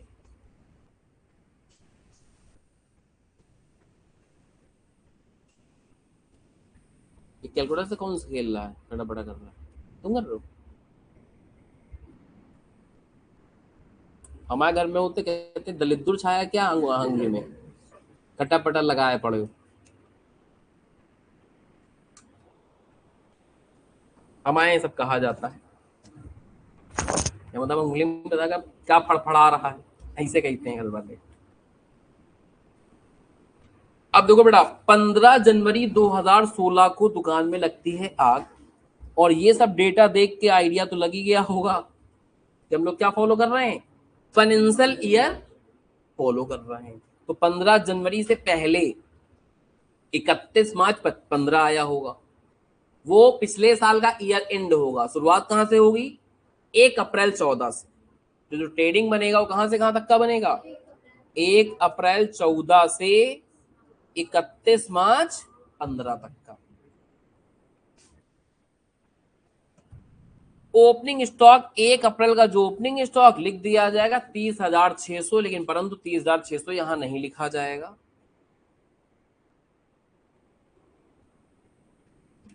कभी कभी सवाल कहेगा कि आप स्टॉक को कॉस्ट के 90% पे दिखा रहे हो, कॉस्ट के 80 पे दिखा दिया, कॉस्ट के 95 पे दिखा दिया, कॉस्ट के 110 पे दिखा दिया, कॉस्ट के 150 पे दिखा दिया।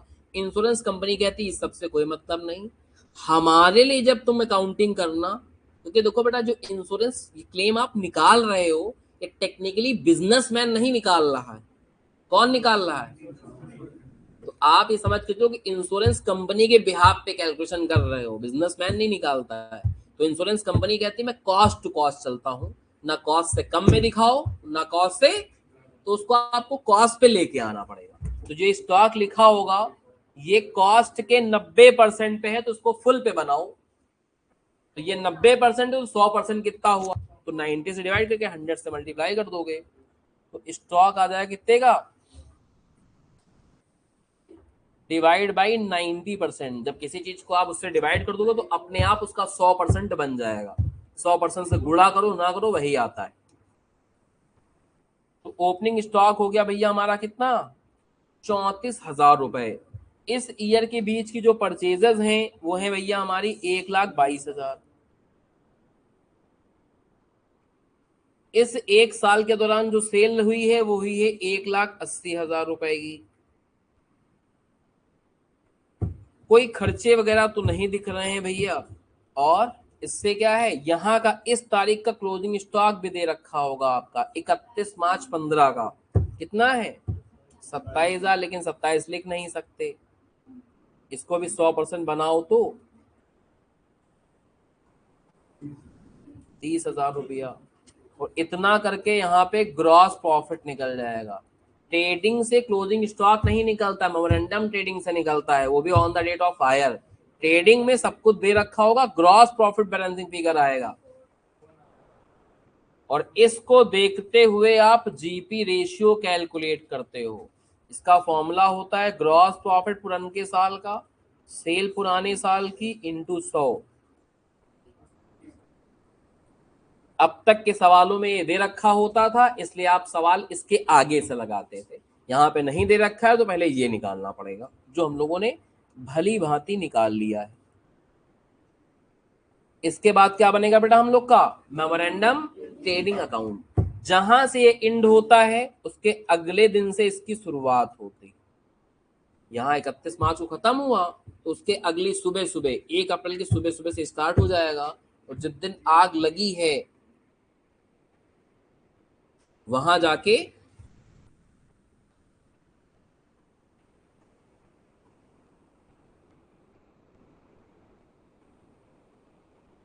इसको बनाने में जो यहाँ का क्लोजिंग स्टॉक है वही यहाँ का क्या हो जाएगा, ओपनिंग स्टॉक। एडजस्टमेंट ऑलरेडी कर चुके हो तो डायरेक्ट यहाँ 30 लिख दिया जा रहा है। जो यहाँ का क्लोजिंग स्टॉक है यही यहाँ का क्या हो जाता है, ओपनिंग स्टॉक बन जाता है। इसके बाद इस ड्यूरेशन की आपको क्या बताएगा, परचेज वगैरह बताएगा। यहाँ गलती से 1/7/15 लिख दिया है, लेकिन है क्या 1/4/15, तो एडिट कर लेना अपने नोट्स में।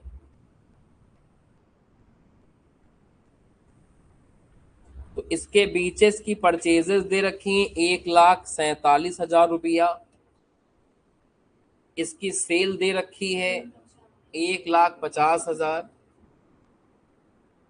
तो तुम कहोगे सर 14 जनवरी तक दे रहा है, तो हो सकता है 15 जनवरी को सुबह सुबह आग लग गई हो, ऐसा भी तो हो सकता है, इसलिए तुमको एक दिन पहले का दे रहा है। या 15 जनवरी को हो सकता है संडे रहा हो, दुकान ना खुली हो, सीधा आगे लगी। तो एक आध दिन प्लस माइनस चलता रहता है। तो इतना ना सोचना कि एक दिन में क्या हो गया होगा, कुछ नहीं हो गया होगा, वही हुआ होगा। तो बच्चे होते हैं ना एकदम लकीर के फकीर, कहें नहीं सर आप लिखो 15 तारीख तक, तो 15 तारीख तो मिल लेना, 14 तारीख तक का एक दिन का क्या हुआ, ऐसे नहीं सोचा जाता। एक आध दिन अपना प्लस माइनस चलता रहता है। एग्जाम्पल ही बताने पड़ते हैं, कुछ दिन हो सकता है संडे हो सकता है एकदम सुबह सुबह तड़के आग लग गई हो 15 जनवरी को, तो 14 जनवरी तक तो ले है वो। इसके बाद भैया सैलवेज स्टॉक दे रखा है। यहाँ पे पहले आप क्या कैलकुलेट करोगे बेटा, ग्रॉस प्रॉफिट। और इसी कैलकुलेशन के लिए तो आपने जीपी रेशियो निकाला है। 1,50,000 का 30%, जो कि कितना हो गया यहाँ 45,000 रुपए। इससे बताओ जरा हमारा क्लोजिंग स्टॉक कितना निकल के आया है, 72,000 रुपए मात्र।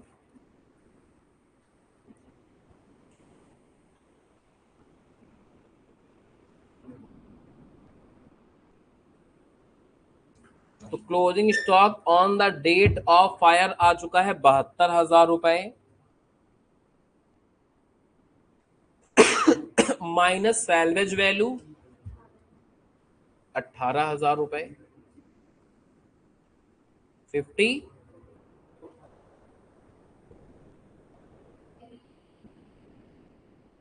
और पॉलिसी वैल्यू दे रखी है जो क्लोजिंग स्टॉक से कम मिल रही है आपको। पॉलिसी वैल्यू दे रखी 63,000 रुपए, जो क्लोजिंग स्टॉक से क्या है कम है। फॉर्मूला लगा दोगे loss of stock into policy value divide by closing stock on the date of fire.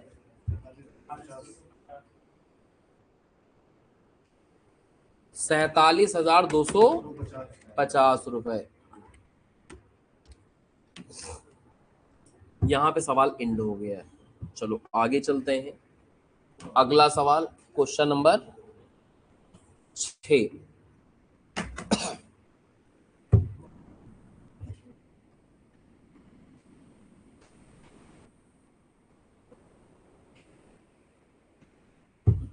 31 जुलाई 2016 को आग लग रही है और अकाउंटिंग के हिसाब से यहाँ देखने को मिल ही रहा है कि ये लोग फाइनेंशियल ईयर फॉलो कर रहे हैं। तो मेमोरेंडम ट्रेडिंग बनेगा 1/4/16 से 31/3/16 का, और ट्रेडिंग बनेगा 1/4/15 से 31 मार्च 16 के बीच का। तो आओ बना लेते हैं।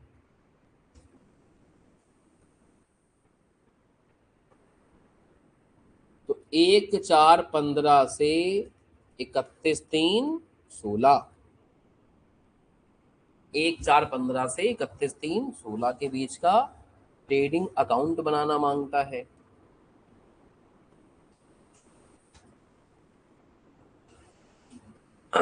ओपनिंग स्टॉक देखो तो मात्र 900 रुपए का है।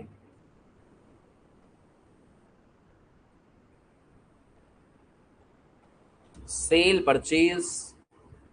परचेज हुई है 22,510 रुपए की। सेल हुई है 30,300 रुपए की, और 2,200 रुपए का भाई साहब है यहाँ पे क्या हमारा क्लोजिंग स्टॉक। प्लस माइनस करो, ग्रॉस प्रॉफिट बताओ। 9,090, और इससे निकल जाएगा हमारा ग्रॉस प्रॉफिट रेट बोलो, ग्रॉस प्रॉफिट रेशियो बोलो, एक ही बात होती है। कुछ लोग जीपी रेट लिखते हैं, कुछ लोग जीपी रेशियो लिखते हैं, एक ही बात होती है, सेम चीज सेम सेंस। कितना रहा है 30% का।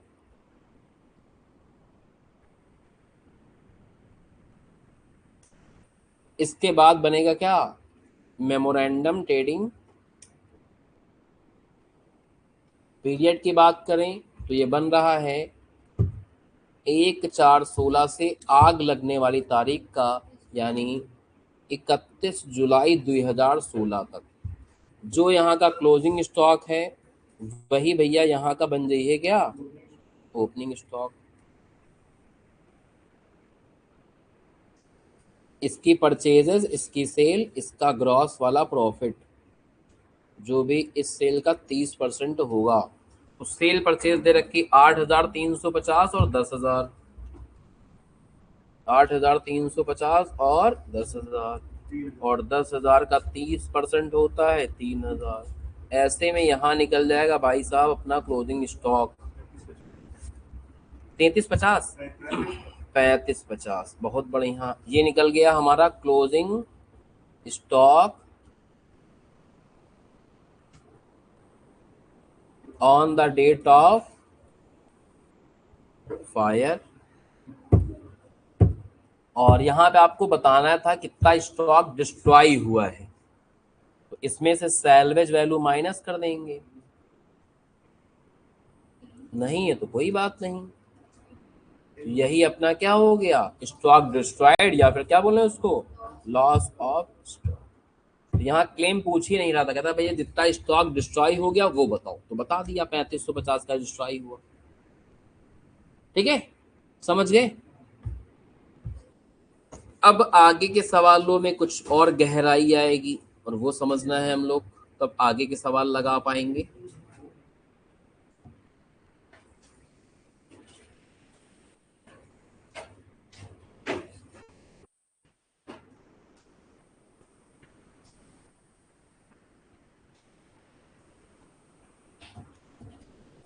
ये देख लो इलस्ट्रेशन नंबर 3 यहाँ पे है। एक दो पन्ने आगे आओ, मिल जाएगा अपने नोट्स के अंदर, आपको मिल गया।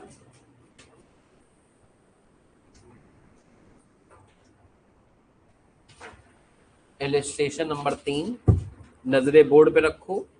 लिखा हुआ है एक्स लिमिटेड एक फायर पॉलिसी ली है 1,60,000 रुपए की, तो ये पॉलिसी वैल्यू हो गई 31 मार्च 2022 को आग लगती है।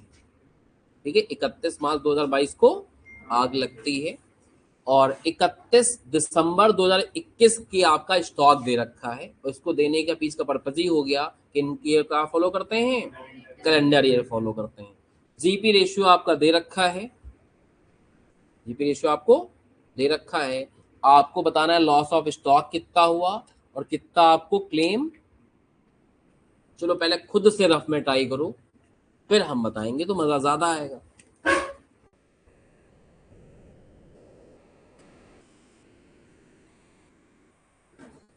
अपना अपना दिमाग लगाना है और अपना अपना लगाना है। होना है दो गलत, कोई दिक्कत की बात नहीं। यही तो करने बैठे कि जो गलत होगा वही सही करना है। एग्जाम में ऐसा तो होगा नहीं कि चार लोग मिलके एग्जाम में लगा लोगे सवाल, अपना अलग अलग लगा के पड़ी है।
कैरिज इनवर्ड भाड़ा होता है, आंतरिक भाड़ा बोलते हैं। जब कोई सामान परचेज करते हो तो भाड़ा देना पड़ता है। जैसे तुम्हारी दुकान है तो सामान पापा खरीद के लाते होंगे, तो जो दुकान तक लाने के लिए भाड़ा देना पड़ता है रिक्शे वाले को, वही होता है कैरिज इनवर्ड।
किस चीज का आंसर बता रहे हो, इसका या इसका? गलत।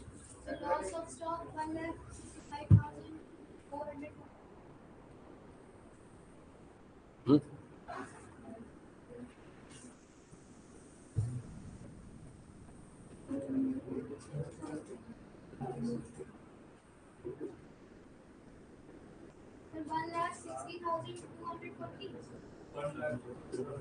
एक बताओ फाइनली कितना।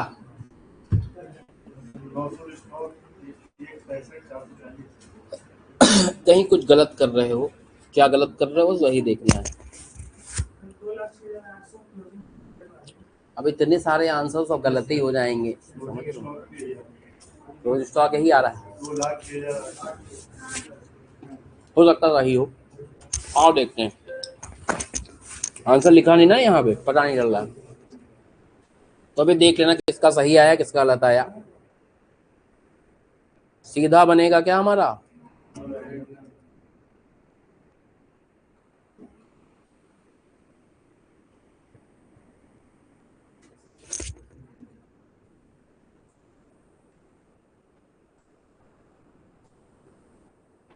Opening stock 60,000,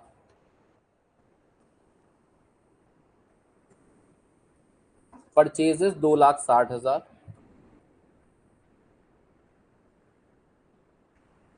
carriage inward 1,600,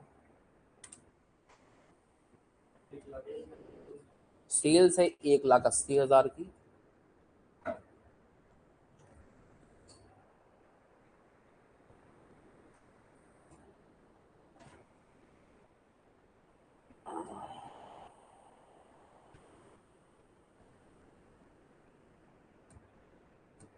purchase का जो कमीशन होता है, अगर मान लो कभी कोई सामान खरीदा आपने, ठीक है, और सामान खरीदते समय कोई कमीशन पे कर गया समय, तो परचेज में ही जोड़ के लिखते हैं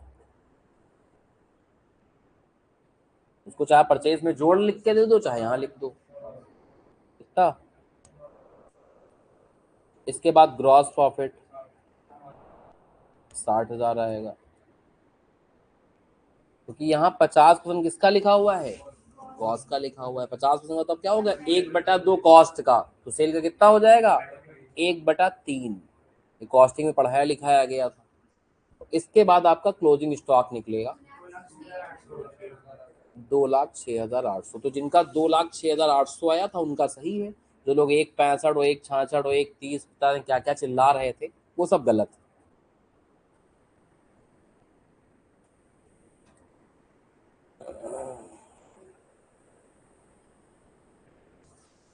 एग्जाम या टेस्ट में सबसे ज्यादा खराबी जानते हो क्या होती है, बताएं, इधर देखो इधर बोर्ड पे, ये नहीं गिवन होता है, समझ रहे हो? तो भाई अपना बेस्ट तरीके से करना पड़ता है, उस समय तो आपको ये भी दिमाग नहीं लगाना है। जैसे पूछने लगते हो ना लगाने के बाद कि सर ये आया, खुद में कॉन्फिडेंस रखो ना कि ये आया है, सही आया है। नहीं आया तो इसका मतलब गलत आया है, एग्जाम में फेल हो जाता है बच्चा। तो जो आंसर निकालने का प्रयास करता है, क्योंकि जब आंसर निकाल लेता है तो आदमी समझ आता है, ये का निकाले में दिमाग लगाता है। अगर मान लो 56 आया तो खोजबीन जारी उसकी, साला 53 150 आना चाहिए, क्या प्लस कर दिया क्या माइनस कर दिया। एग्जाम में तो एक कलाकारी भी नहीं कर सकते तुम, एग्जाम पे निकाले इस तरीके की जो भी आंसर हो एग्जामिनर के पास वो सही आ गया हो। तो कभी भी कोई सवाल लगाओ तो आंसर फाइनल या फिर आंसर पूरा दे रखा है तो उस पर निगाहें नहीं जानी चाहिए, पूरा सवाल लगाने के बाद फिर घर में जाए, और वहां तो तब भी नहीं जा सकते क्योंकि आंसर आपके पास नहीं होता है। तो इसलिए प्रक्रिया पे विश्वास रखो कि हाँ प्रक्रिया सही लगाई है तो हो सकता है भी आंसर भैया सही आएगा। अपने ऊपर कॉन्फिडेंस रखना पड़ता है, वरना फिर चीजें वैसे ही गलत हो जाएंगी बेटा।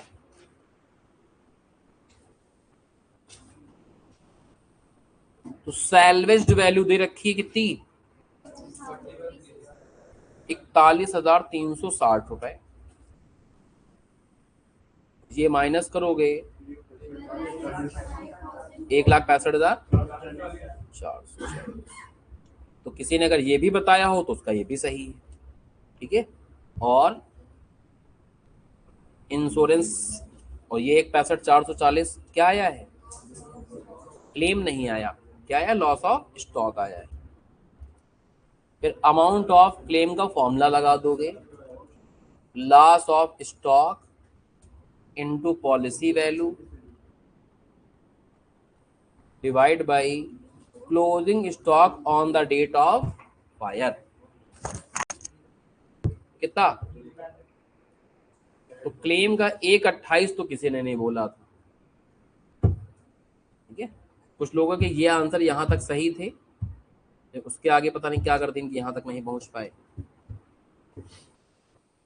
कुछ लोग तो और कलाकारी करते हैं, जानते हो क्या करते हैं, जैसे ये आया तो उसी समय उनको बताए कोई कि भैया ठीक है, तब आगे काम करी है, वरना बैठे रही। समझ लो, घर में लगाते समय भी चुल मचती है ये, मतलब ऐसा नहीं कि तुम्हारे अंदर है, सबके अंदर होती है भाई, लेकिन इस चुल को शांत करना पड़ेगा। समझ लो, क्योंकि जब तक ये चुल मची रहेगी, एक आदमी चीज लिखेगा, फिर आंसर में देखेगा, रुको देखिए भैया सही आवा कि नहीं आवा, नहीं सही आवा पहले का सुधारी। मतलब वो क्या है कि इस बात से डरा सहमा सा है कि कुछ गलत हो गया तो काटना पड़ जाएगा। समझ लो, भैया कोई घर गृहस्थी का वो थोड़ी ना रजिस्ट्री करवा लो, कट पिट जाएगा ना दिक्कत हो जाएगी। अब कट पिट जाए, 4 बार कटे, 5 बार कटे, एग्जाम तक सही होने लगे, तो गलती करने से नहीं डरना है। जब गलत करोगे तभी तुम्हें रियलाइज होगा कि तुम क्या गलत कर रहे हो, वो सही करने लगोगे तो फिर गलती दोबारा नहीं होती है पलट के। जो आदमी गलती करने से बचता रहता है वो तो कोई काम ही नहीं कर पाएगा। यही तुम अगर 55 में इतना दिमाग होता तो पता लगा जब खड़े होते तो सोचते कहीं गिर ना जाए।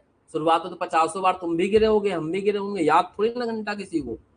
समझ लो, अपना गिरता चलता है बच्चा, गिरता है फिर उठता है, फिर गिरता है, कभी मुंह फोड़ता है, कभी नाक फोड़ती है। बचपन में कितने लोग की फूटी होगी। कभी सोते सोते बेड से गिर जाता है, जमाए बच्चे कभी 5-6 बार बेड से गिर चुके होंगे अब तक। लेकिन इस डर से अब आदमी बेड पे सोना सोच दे, बताओ सुन, जीने के दिन लड़खड़ा के कह रहा जीने ना चढ़ पाए, बहुत ध्यान से चढ़ेंगे, 4 सीढ़ी चढ़ने में 1 घंटा लगा दी, इतना ध्यान पूर्वक चढ़ रहे तो काम लग जाएगा ना भाई। तो इसलिए इन सब चीजों बड़ा विचार विमर्श करने की जरूरत है कि इन चीजों को जितनी जल्दी हो जाए इन थॉट प्रोसेस को बदल दें, सही प्रक्रिया अपनाएं, अपने ऊपर विश्वास रखें कि भैया सही कर रहे हैं, सही पढ़ रहे हैं। हम लोग अपना निगेटिव सोचते रहते हैं, यार कल टेस्ट देंगे फेल हो गए तो, अरे ये भी तो सोचो साला पास हो गए तो क्या होगा, ये तुम सोच ही नहीं रहे हो। तुम क्या सोचते रहते हो दिन भर कि कहीं फेल ना हो जाए, कहीं फेल ना हो जाए। एको बार दिमाग में ये नहीं आता कि कहीं पास ना हो जाए। समझ रहे हो, और जब दिन भर तुम नेगेटिव सोचते रहते हो और अगर नेगेटिव बोलते रहते हो कि मान लो कॉन्टिन्यूस आदमी बोल रहा है कि मैं तो फेल हो जाऊंगा, मैं तो फेल हो जाऊंगा, 24 घंटे में एक समय होता है कि आपकी जबान में सरस्वती जी आती है। जितने लोग पंडित पंडित होंगे वो बताएंगे, क्यों रमन, पता ही होगा सबको। और तुम यही बोल लो कि हम फेल हो जाएंगे और एक समय बोल दियो, उसी समय सरस्वती जी तुम्हारे दिमाग में थी, मुंह में थी, तो तुम फेल ही हो गए। आप उससे अच्छा क्या है कि 24 घंटा क्या बोले कि नहीं मैं तो पास हूंगा, मैं तो पास हूंगा, मैं तो पास हूंगा, दुनिया चाहे जैसी चली जाए हम पास होंगे। तो फिर पॉजिटिव काम करना चालू होता है आदमी। तो इतना निगेटिव थॉट्स में मत जाओ कि आदमी निगेटिव सोचता रहता, वो आदमी बर्बाद है। आदमी को पॉजिटिव सोचना होगा कि नहीं भैया दुनिया होती होगी फेल, लेकिन हम तो अपना सही दिमाग लगाएंगे, सही से मेहनत करेंगे, सही से पढ़ाई नहीं करेंगे तो क्यों फेल हो जाएंगे, हम पास होके दिखाएंगे, एक ही बार में काम खत्म हो गया। तो पॉजिटिव माइंडसेट के साथ आप टेस्ट दीजिए, पॉजिटिव माइंड के साथ क्लास में बैठिए। ठीक है, अब मान लो कोई कठिन चैप्टर है, किसी टीचर ने कह दिया, किसी ने तुम सुन के आया हो भैया इंश्योरेंस क्लेम बड़ा कठिन है, तो फिर इसका मतलब पॉजिटिव माइंडसेट के साथ आदमी क्लास में नहीं आ रहा है, आते समय ही ये दिमाग लगा दे इसके बहुत कठिन चीज पढ़ने जा रहे हैं।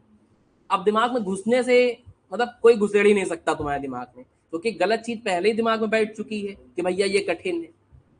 आदमी सोचे नहीं भैया इतना कठिन थोड़ी ना है, इतना कठिन इंटरमीडिएट में थोड़ी दे देगा, कठिन होता तो फाइनल में होता। आदमी को ये सोचना पड़ेगा कि भाई सारी कठिन चीज इंटर में थोड़ी दे देगा, कहाँ देगा वो, फाइनल में देगा। यहाँ तो थोड़ा सरले रहेंगी, कम से कम फाइनल से इजी है, इसी बात की सांत्वना दे अपने आप को कि नहीं भाई कठिन चीजें तो फाइनल में होंगी, यहाँ तो आसान होंगी। समझ लो, तब मामला बनेगा, तब चीजें दुरुस्त होंगी आपकी। चलो कोई बात नहीं, धीमे धीमे करके सारी बातें आपको बताई जाएंगी। चलो एक सवाल और कर लेते हैं, अभी टाइम है।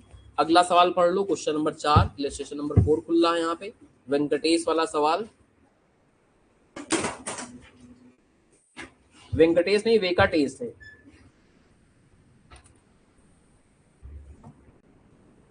नाम लिखते समय भी स्पेलिंग एरर हो गई, हो सकता है किसी का नाम वेकाटेश हो, ऐसा भी हो सकता है।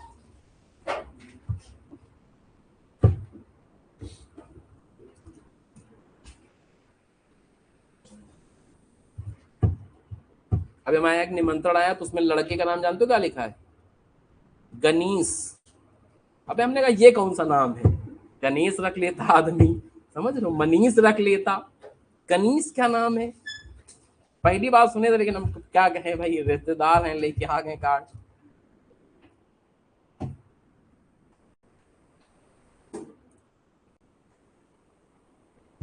तो यहाँ तो स्पेलिंग एरर ही है, क्योंकि देखो अगली लाइन में सुधार दिया है। तो नाम इसका वेंकटेश है। तो डेटा दे रखा है, इस डेटा में एक दो थोड़े से मिसप्रिंट हैं इंस्टीट्यूट की तरफ से, तो उनको पहले सुधार देते हैं। ये 17,10,000 नहीं, 1,71,000 है।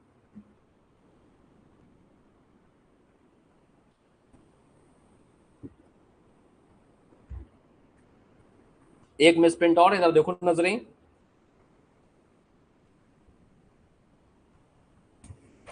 तो इन तीन तीन जगह इंस्टीट्यूट ने गलती से एक एक जीरो ज्यादा लगा दिया है।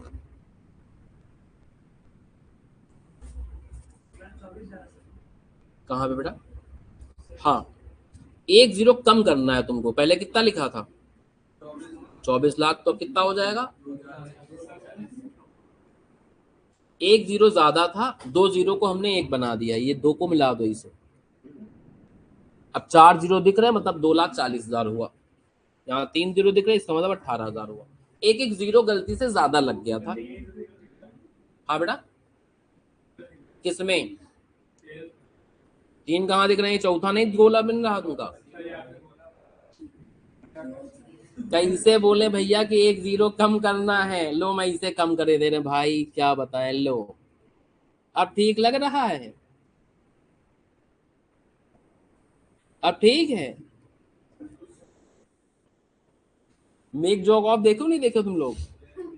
कहता बताओ पटाखा नहीं पता इनका, कहता पटाखा पटाखा चिल्लाता है, मतलब पटाखा नहीं पता इनको।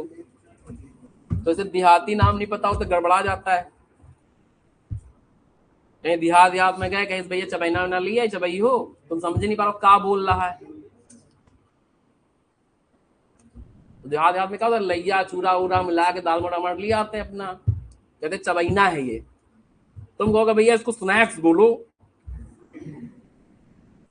तो कहेगा अपने घर में खाना जाके, यहाँ सब नहीं हो पाएगा, भगा देगा।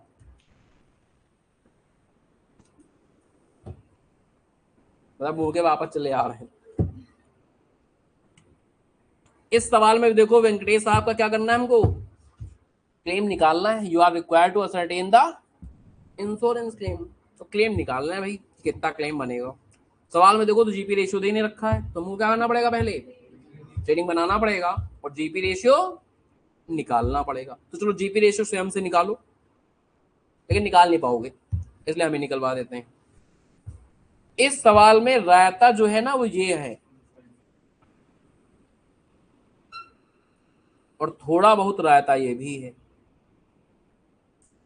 यही दो रायते जो है सवाल को थोड़ा अलग बनाते हैं। बस इन दो रायतों प्रकाश डालना है धीमे धीमे करके, एक एक करके प्रकाश डालेंगे, समझ जाओगे। तो देखो बेटा, थोड़ा सा दिमाग से सोचो, तो बना तो हम लोग ट्रेडिंग ही रहे हैं, और ट्रेडिंग फाइनल अकाउंट का पार्ट होता है। तो जो जो ट्रेडिंग में एडजस्टमेंट होते थे वो एडजस्टमेंट यहाँ भी हो सकते हैं, जैसे ड्राइंग बीच में आ रही है। जो भी एडजस्टमेंट ट्रेडिंग में करने पड़ते थे, कोई भी एडजस्टमेंट इसमें छुआ सकता है, मतलब डाल सकता है। ये फंसाने के चक्कर में कि भाई वाली बात तुमको पता है कि नहीं पता, वो बात नहीं पता होगी तो भी आदमी क्या होगा, फंस जाएगा। समझ लो। तो जिसको फाइनल अकाउंट के एडजस्टमेंट नहीं आते हैं, जिसमें भी कोई एडजस्टमेंट ऐसा जिसका इम्पैक्ट ट्रेडिंग में आता हो, अगर वो वाला नहीं आता होगा तो इस चैप्टर में फंसा देगा उसको आदमी। तो इसलिए फाइनल अकाउंट सीखना इतना ज्यादा जरूरी हो जाता है। बाकी आदमी में कहता फाइनल अकाउंट से रिलेशन नहीं, हमने कहा इस सवाल में कही कि बताओ तो जानी, यहाँ रिलेशन है। जब तक फाइनल अकाउंट का एडजस्टमेंट नहीं आता होगा तब तक आदमी फंसा पड़ा रहेगा। इधर देखो, कह रहा है जून 2021 में क्या लगा है, एक 50 गुड्स कंसाइन किया था और अनफॉर्चुनेटली क्या हो गया है, वो इसमें कोई इंश्योरेंस भी नहीं करवाए थे। तो ये आपके लिए क्या हो गया है, लॉस बाय फायर पूरा पूरा, 1 रुपया क्लेम न मिली है। और लॉस बाय फायर का एडजस्टमेंट फाइनल अकाउंट में सीखा था कि जितने का लॉस होता था पूरा वो ग्रॉस लॉस दिखाते थे आप कहाँ, ट्रेडिंग में, जितने का नुकसान होता था उसमें से जितने क्लेम की भरपाई मिल जाती थी वो माइनस करने के बाद जो नेट लॉस होता था उसको पीएल में डेबिट करते थे, और जो क्लेम मिलना बाकी होता था उसको बैलेंस शीट में एसेट साइड लिखते थे। और अगर इंश्योरेंस कराया ही नहीं तो पूरा ट्रेडिंग में आएगा, क्रेडिट साइड में, और पूरे का नुकसान पीएल में डेबिट साइड आएगा। यानी दोनों सर्कमस्टांसेस में, ट्रेडिंग में तो फुल अमाउंट क्रेडिट साइड आपको लिखना ही लिखना है। ठीक है, किसके नाम से लिखेंगे, लॉस बाई 50,000 रुपए लिखेंगे, loss by accident, loss by fire के नाम पे 50,000 रुपए। कौन से वाले ट्रेडिंग में, मेमोरेंडम में या असली वाले ट्रेडिंग में? कैसे पता चला? हाँ, डेट देख के। हो सकता है जून 21 लिखी है और पता लगा किसी में लिख देता कुछ और कहानी, एक माह से लिख देता 22, तो फिर ये मेमोरेंडम ट्रेडिंग में, मतलब एडजस्टमेंट कहीं भी आ सकता है, ट्रेडिंग में भी आ सकता है। मेमोरेंडम ट्रेडिंग में काम तो वही करना होगा, लेकिन डेट से मैटर पता चलेगा तुमको कि भैया इसको मैं ट्रेडिंग में लिखना है 50,000 या फिर मेमोरेंडम ट्रेडिंग में लिखना है। तो जून 21 जो है इस सवाल का ट्रेडिंग वाला पार्ट बनेगा, तो ट्रेडिंग में हम लोग 50,000 रुपए बाई साइड में लिख देंगे, लॉस बाई एक्सीडेंट के नाम पे। बाकी ट्रेडिंग नॉर्मल तरीके से बनेगा। नीचे एडजस्टमेंट भी एक्सप्लेन कर रहे हैं, चिंता मत करो, सारी चीजें एक्सप्लेन की जाएंगी। और ये है एग्जाम्पल नंबर 4। तो भैया देखो, 1 तारीख का ओपनिंग स्टॉक है, क्योंकि ये आप जो ट्रेडिंग अकाउंट बनाने का यहाँ प्रयास कर रहे हो, ये कब का बना रहे हैं हम लोग, 21-22 का बना रहे हैं। 21 का बोलो, कैलेंडर ईयर फॉलो हो रहा है ना यहाँ, 2021 का बना रहे हैं। अब यहाँ लिखेंगे हम लोग क्या, ओपनिंग स्टॉक। ये नीचे वाला एडजस्टमेंट पढ़ने के बाद, वरना कहोगे सर पढ़ाए नहीं, इसको पढ़ने के साथ साथ बताओ कि हम यहाँ कितना ओपनिंग स्टॉक लिखें इस जगह पे। एडजस्टमेंट खुला हुआ है, तुम पढ़ सकते हो, कोई दिक्कत की बात नहीं।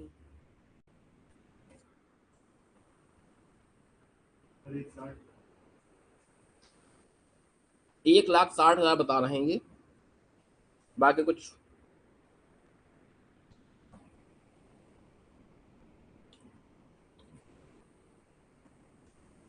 तो 1,60 ही आएगा, 1,60 एकदम सही जवाब है।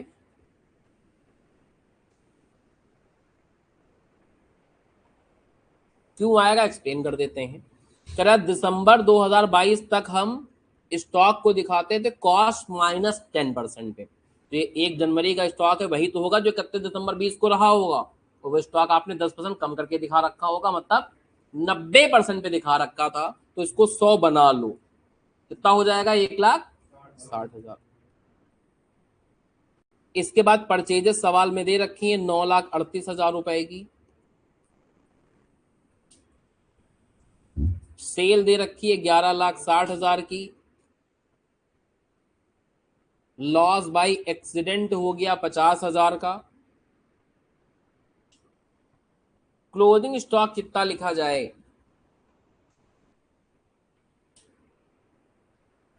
क्लोजिंग स्टॉक कितना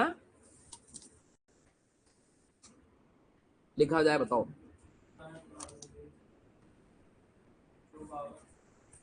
252, अमाउंट बताओ। 220, बिल्कुल सही बात। 2021 से हर साल का जो क्लोजिंग स्टॉक है वो 10% बढ़ा के लिख रहे हो, मतलब ये तुम्हारा 10% बढ़ा वाला होगा, 110 पे चल रहा होगा, तो इसको भी 100 पे लाओ, तो 110% से डिवाइड कर डालो, 2,20,000। वेजेस हैं 1,00,000 रुपया की, ग्रॉस प्रॉफिट आ जाएगा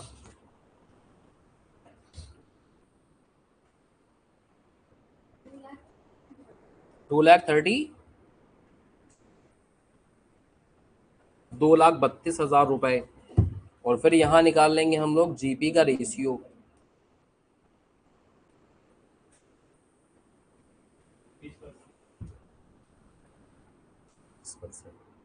इसके बाद बनाएंगे हम लोग क्या, मेमोरेंडम ट्रेडिंग अकाउंट 1 जनवरी 2022 से कहाँ तक? 1/4/2022 यानी 1 अप्रैल 2022 तक का जो उधर का क्लोजिंग स्टॉक आया था एडजस्ट करने के बाद वही यहाँ का बन जाएगा क्या हमारा ओपनिंग वाला स्टॉक। इसके बाद परचेजेस कितने की हैं? सेल्स 240 की, वेजेस 18,000 की, ग्रॉस प्रॉफिट 2,40,000 का 20% 48,000। और यहाँ निकल जाएगा अपन का क्लोजिंग वाला भैया स्टॉक 180 निकल रहा है।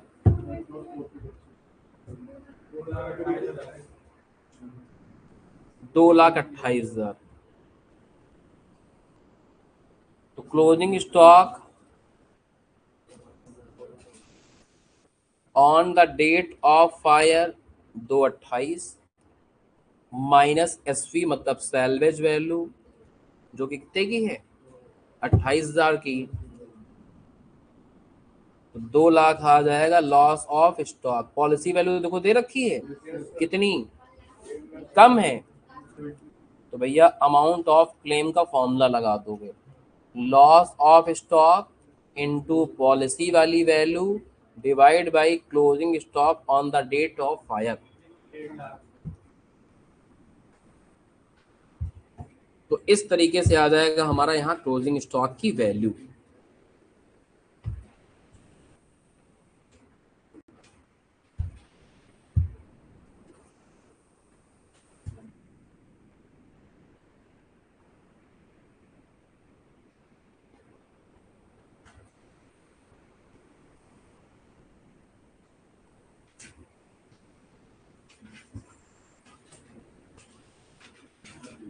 चलो ठीक है यहीं तक करो क्योंकि अब आगे टॉपिक समझाना पड़ेगा तब कर पाओगे।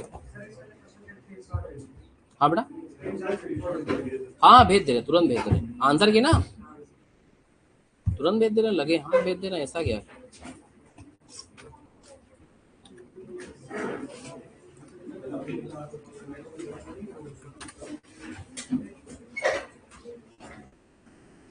आंसर की फोटोज अभी शेयर कर दी जाएंगी जो आपको टेलीग्राम पे मिल जाएंगी।